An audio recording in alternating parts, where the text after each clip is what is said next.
Bwana, nipo Arizona, the downtown Phoenix City, the capital of Arizona State. Bwana, nimerequest gari hapa, imekuja gari inaitwa Waymo. Ni kama ilivyo Uber ama Bolt kwa nyumbani, lakini tofauti na hizo ni kwamba hii haina dereva. Kwa gari inajiendesha yenyewe. Kama unavyoona haina dereva.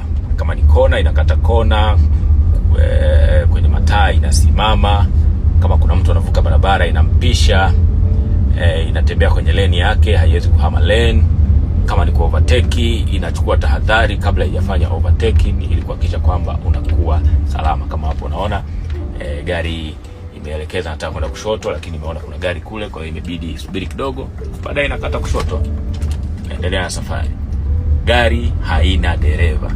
Ni teknolojia ambayo kwa hapa Marekani inatumika sana kwenye majimbo mbalimbali, na inasaidia sana abiria kwa sababu pia ni gari reliable. Haiwezi kupata ajali kirahisi. Haigongi wala haigongwi. Tangu zimetengenezwa wanasema hazijai kuwa na rekodi ya kupata ajali kwa sababu sio rahisi, iko na sensa kali sana. Sasa nchi zetu za Afrika tuna mengi ya kujifunza, na mimi nafikiri hata taifa letu tunaweza tukaleta vijana. Kwako vijana wengi sana ambao wameinvest kwenye teknolojia hii ya teknolojia mbalimbali ikiwemo hizi za magari. Wale tuwe waje wajifunze, pengine wanaweza kaja kutusaidia kwenye nchi yetu. Tuache kutumia nguvu nyingi sana kufanya vitu ambavyo havina maana.